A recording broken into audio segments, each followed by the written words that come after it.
예수님이 물 위를 걸으신 사건을 계속해서 살펴봅니다. 마태, 마가, 요한복음에 기록된 이 사건은 중요한 신앙의 교훈을 줍니다. 지난주 말씀을 복습하자면 떡과 생선으로 5,000명이 먹으니 날이 저물었습니다. 예수님은 무리를 집에 보내시고 제자들을 배로 건너편에 가게 하신 후에 기도하러 홀로 산에 올라가십니다. 높은 산과 낮은 바다의 대조는 구약을 상기시킵니다. 구약에서 하나님은 높은 곳에서 굽어 살피시다가 신자를 구하기 위해 하늘을 가르고 강림하는 분으로 묘사가 됩니다. 구약의 하나님처럼 예수님이 높은 산에서 제자들의 환난을 다 보고 계셨습니다. 칠흑 같은 밤에 제자들의 고통을 보시고 예수님은 사경의 배로 내려오십니다. 제자들은 말씀에 순종해서 건너편에 가려고 저녁부터 노를 열심히 젓고 있었습니다. 더 이상 노를 저을 힘이 없을 때인 사경에 예수님이 물 위를 걸어서 오십니다. 다시 48절을 함께 읽겠습니다. 시작. 바람이 거스름으로 제자들이 힘겹게 노 젓는 것을 보시고 밤 사경쯤에 바다 위로 걸어서 그들에게 오사 지나가려고 하시매. 아멘. 예수님이 높은 산에서 사경에 제자들을 구하기 위해 오셨습니다. 예수님은 제자들에게 오시기를 택하셨습니다. 멀리서 산에서 말씀으로 바람을 잠잠케 하실 수도 있었는데 예수님은 그렇게 하지 않으셨습니다.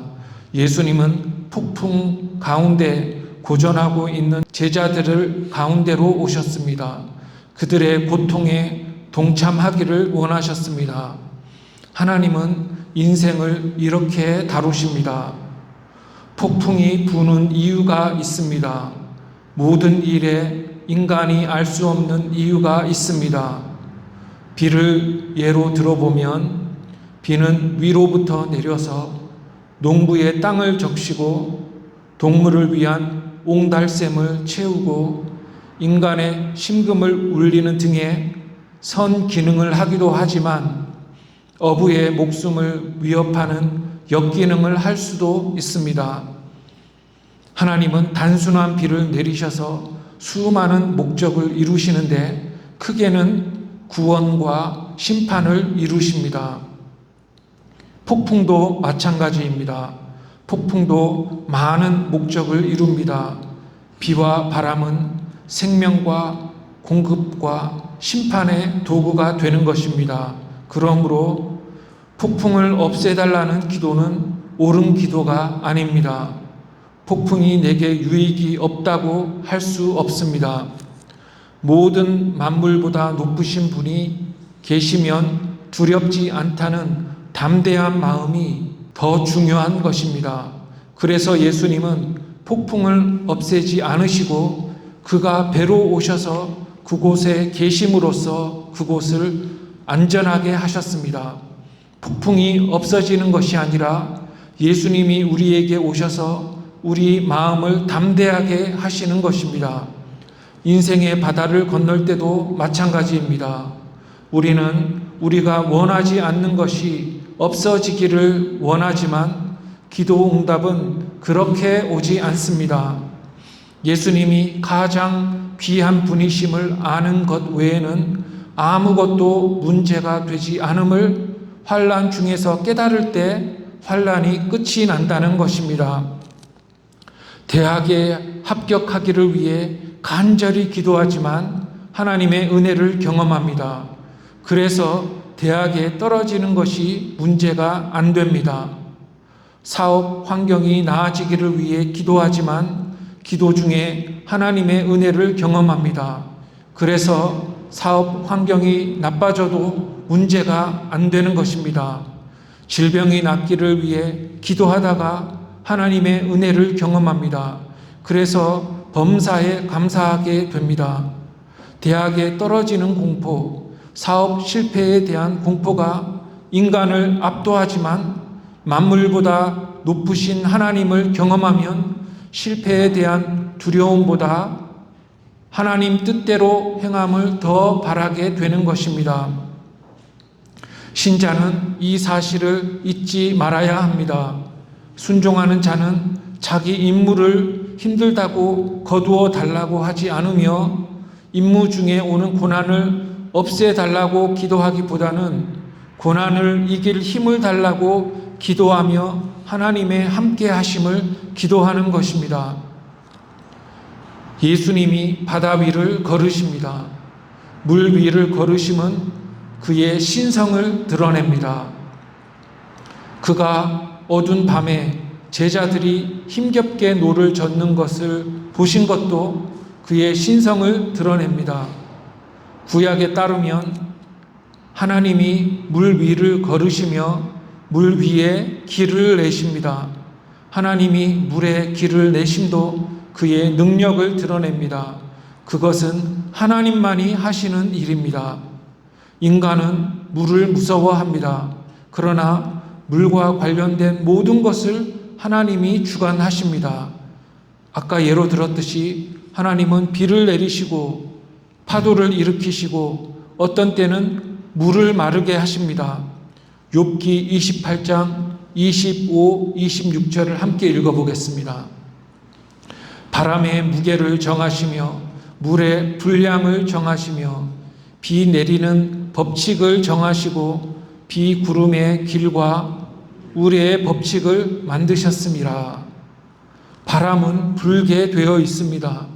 우리는 순풍에는 웃고 역풍에는 괴로워합니다. 그러나 그러지 말아야 합니다.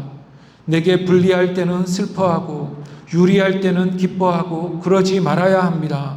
거꾸로 하나님이 만물을 주관하심을 믿고 그의 뜻이 이루어지기를 기도해야 합니다. 그런데 예수님이 그들을 지나가셨다고 적혀 있습니다. 이것을 쉽게 해석할 수 있습니다. 예수님이 배 안으로 들어오셨는데 들어오실 때 고물이나 이물로가 아니라 배의 측면으로 들어오셨다는 해석입니다. 그러나 더 나은 해석이 있습니다. 구약에서 하나님이 지나가신다고 말씀하는 구절들을 보면 지나가심이 무엇을 뜻하는지 알 수 있습니다. 하나님이 구약에서 지나가실 때는 심판이 있거나 구원이 있습니다. 아브라함이 쪼개어 놓은 동물들 사이를 하나님이 지나가셨는데 그것은 그의 심판을 드러내었습니다. 약속을 어기면 쪼개어지듯이 죽는다는 것입니다. 또 하나님의 지나가심은 유월절이라는 말에 나타납니다. 유월절이란 위로 지나가다, 넘어가다를 뜻하는데 아래로 지나가는 것은 심판을, 위로 지나가는 것은 구원을 뜻합니다. 따라서 유월절에서도 심판이 구원과 나란히 가는 것입니다. 또 홍해에서 바로의 군대가 심판을 받았는데 그때 이스라엘 백성이 구원을 받았습니다. 하나님 백성을 죽이려는 애굽이 심판을 받고 하나님 백성이 구원을 받았습니다. 그런데 오늘 본문과 유사한 구절은 출애굽기 33장에 나옵니다. 하나님이 금송아지 사건 때문에 이스라엘 백성에게 진노를 내리셨습니다. 그때 모세가 하나님께 함께 가나안에 올라갈 자를 지시해 달라고 여쭈었습니다. 그러자 하나님은 내가 친히 가리라고 말씀하십니다. 모세는 하나님이 친히 함께 올라가시는 표징을 보여달라고 하자 하나님이 그의 선하심과 영광이 모세 앞을 지나가게 하셨습니다. 하나님이 지나가시면서 보이신 그의 선하심과 영광은 그의 신실하심에 대한 보증이 되었던 것입니다. 하나님이 지나가실 때 모세는 하나님의 선하심과 영광을 보았지만 하나님의 얼굴은 보지 못했습니다. 어두워서 제자들이 예수님의 얼굴을 못 보았는지 유령이야 라고 외쳤습니다. 오시는 분이 예수님일 것이라고 전혀 생각하지 못했습니다. 함께 49, 50절을 읽겠습니다. 시작. 제자들이 그가 바다 위로 걸어오심을 보고 유령인가 하여 소리를 지르니 그들이 다 예수를 보고 놀람이라.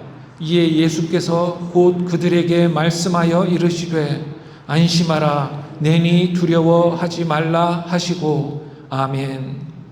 예수님이 걸어오심에 제자들이 다 놀랐습니다. 여기서 놀람은 공포를 뜻합니다.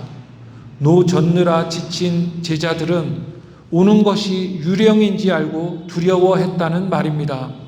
그래서 그들에게 예수님은 즉시 자신을 드러내십니다. 오래 두려워해서 힘들지 않도록 즉각 말씀하십니다. 예수님은 안심하라고 말씀하십니다. 이것은 그들이 안전할 뿐 아니라 무사히 건너편에 이를 것이라는 말입니다. 그러나 무엇보다도 예수님은 그의 음성을 들려주셨습니다. 음성을 알고 있을 때는 에헴만 해도 누구인지 알 수 있습니다. 아버지의 기침소리, 아기의 울음소리 등은 내가 누구요라고 이름을 밝히지 않아도 누구인지 알게 합니다. 그냥 에헴 하셔도 알아들었을 것인데 예수님은 평안을 명하셨던 것입니다. 그리고 예수님은 내니라고 말씀하십니다. 영문 번역은 나다 라는 말인데 헬라어 원문은 I am, 영어로 I am입니다. 이 I am은 구약에서 여호와 하나님의 성호였습니다. 이 I am, 나다는 여호와라는 이름의 근원이 되는데 나는 나다라는 독특한 표현에서 나온 것입니다. 나는 나다라는 이름에서 스스로 있는 자 또는 자존하시는 하나님의 뜻이 왔다는 것입니다. 이런 하나님의 이름을 사용하여 예수님은 나다라고 말씀하시는 것입니다. 이렇게 예수님은 자신을 하나님으로 계시하십니다.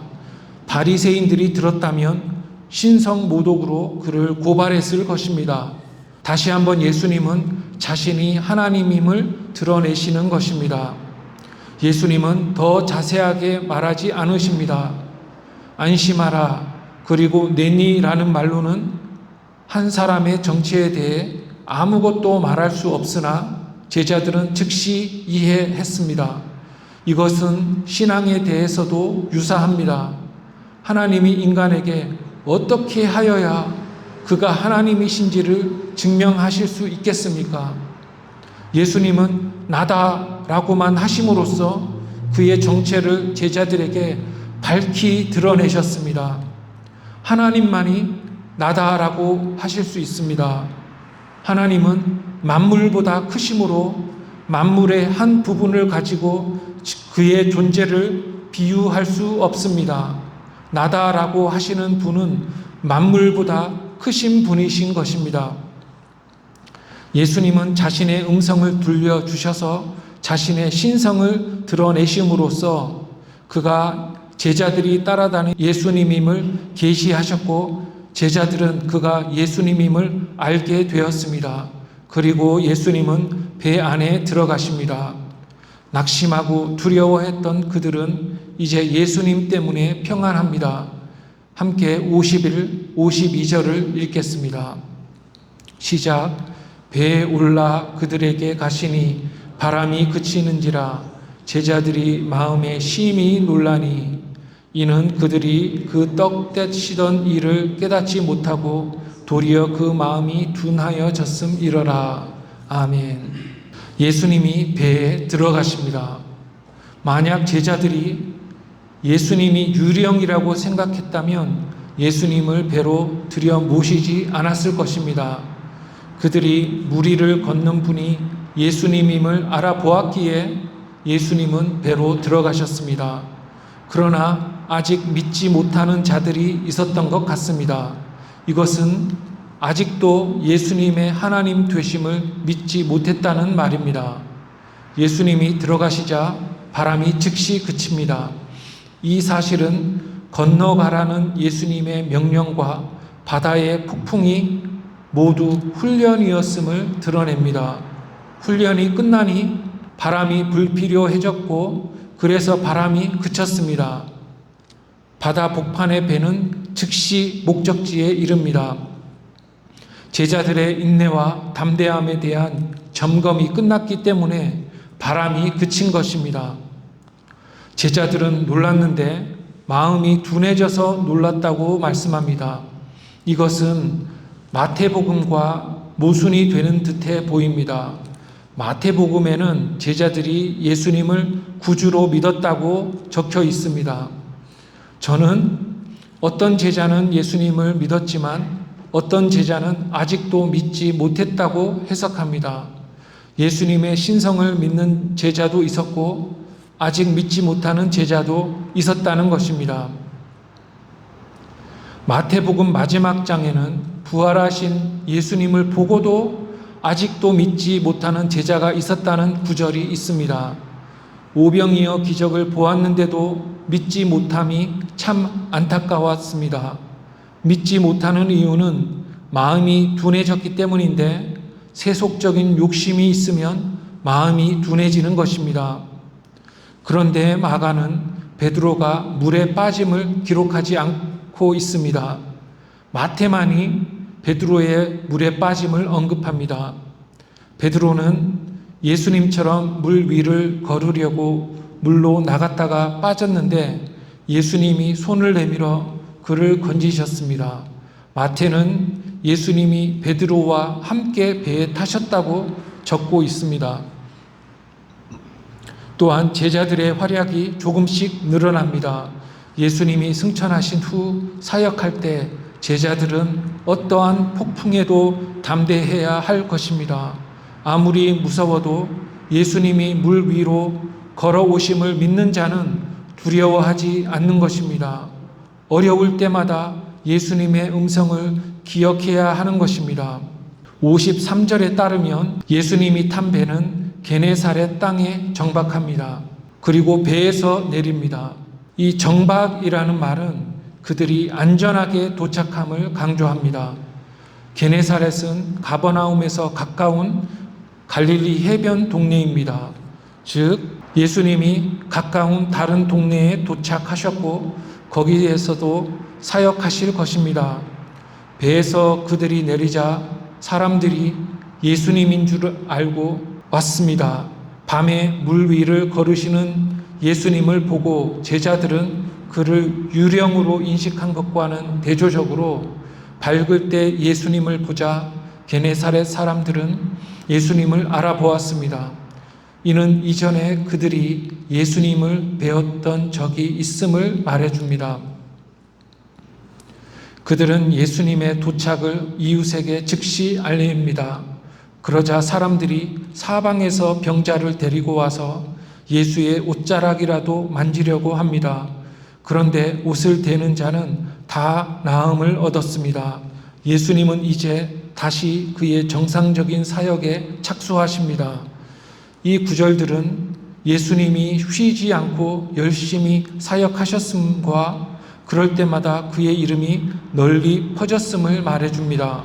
이것도 우리의 삶이 어떠해야 하는지를 가르쳐 줍니다. 우리도 예수님처럼 전도하고 봉사하는 일에 쉼이 없어야겠습니다. 전도에 대한 열심이 이교도들보다는 나아야 할 것입니다. 이렇게 6장의 본문이 끝납니다. 한 가지만 강조하면서 말씀을 맺겠습니다. 제자들처럼 우리도 폭풍 앞에서 두려워하지 말아야 할 것입니다. 갈릴리 바다의 파도에 맡겨진 배처럼 인간은 높아졌다가도 금방 낮아지기를 반복합니다. 예수님이 함께 계시고 5,000명을 먹이심을 경험할 때는 너무 좋다가도 밤바다에서 바람이 불고 파도가 출렁거리면 금방 공포에 떠는 것입니다. 엄청난 신앙을 경험해도 자그마한 일이 우리를 걱정하게 만듭니다. 신앙이 아무리 쌓여도 이러한 기복은 언제나 있습니다. 하나님은 회전하는 그림자도 없는 분이시나 걱정의 그림자들은 우리를 너무 자주 뒤엎어 버립니다. 근심은 인간의 일이라 우리 신자는 평안해야 합니다. 제자가 된다는 것은 어둠과 바람과 파도에도 물 위를 걸어서 폭풍과 싸우는 배로 오신 예수님을 기억하면서 두려움을 이기는 훈련을 해야만 한다는 것입니다. 갈릴리를 건너가라는 말씀에 순종하여 건너가고 명령을 주신 분이 무사히 건너가게 하실 것임을 믿는 그런 제자가 되어야 합니다. 그래야 제자들처럼 죽음 앞에서 담대하고 열심히 복음을 전하며 하나님의 뜻을 이루는 참된 신자로 살아갈 수가 있을 것입니다. 기도하겠습니다. 하나님 아버지, 오늘도 물 위를 걸으신 예수님이 천지를 만드셨으며 만물을 주관하시기 때문에 폭풍이 쳐도 예수님이 오실 때 제자들이 안전했음을 가르쳐 주시니 참으로 감사합니다. 물 위를 걸어 배로 오신 예수님이 환난 가운데 있는 우리와 함께 계심을 믿고 평안할 수 있게 하옵시며 그리스도를 믿음으로 고통 많은 세상에서 언제나 승리하는 우리 모두가 되게 하옵소서. 예수님의 이름으로 기도합니다. 아멘.